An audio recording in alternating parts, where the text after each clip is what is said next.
Good afternoon, everybody. My name is Anthony Chubb, and I'm the attorney for the City of Pontiac. The mayor wanted me to explain to the public the legal process that we've gone through in pushing the medical marijuana facility zoning ordinance to the City Council. So this executive staff has been working for months in drafting the ordinance as that was eventually completed, and that included many public options for input, and we did that through city council meetings and went to local district meetings as well as the public hearing that we had at the senior center. As part of that, we certainly requested council to be involved in every step of the way. Thereafter, once we had a draft based on the input from the public, the Planning Commission was provided our draft ordinance, and thereafter, consistent with law, they held a public hearing as well, where we received the input of hundreds of individuals interested in the process and in our proposed zoning ordinance. Based upon that input, the Planning Commission did decide to vote to recommend to council the approval of our ordinance as drafted. As a part of that, our ordinance then did go to council, and that happened and was on the agenda for the October 30th City Council meeting. Unfortunately, the item was tabled before there was time for consideration. And as a result, it's now going to be before the council at their meeting, which is going to be held Thursday at noon. That's November 8th. Now, under state law, the City Council has three distinct options as to what they will do with the ordinance that the executive staff has drafted and that the Planning Commission has recommended. They can approve that ordinance, they can reject that ordinance, or they can send the ordinance back to the Planning Commission for further consideration or with recommendations for potential amendments.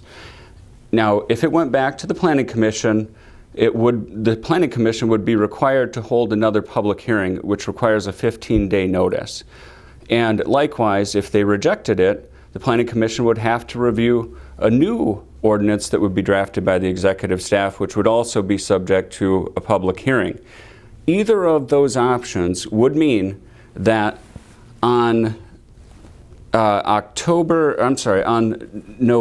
13th, when the city has to begin accepting applications for medical marijuana facilities, we would have no zoning ordinance in place to ensure that they are in locations that protect the public safety, health, and welfare. And, you know, in all of the public hearings that we've had, there has been a uniform concern that we've heard from every district and every interest that they don't want these facilities near their neighborhoods.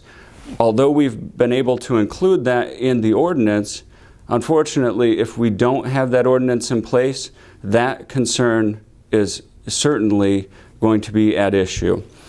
And so it is certainly our hope that the council will review and approve our proposed zoning ordinance.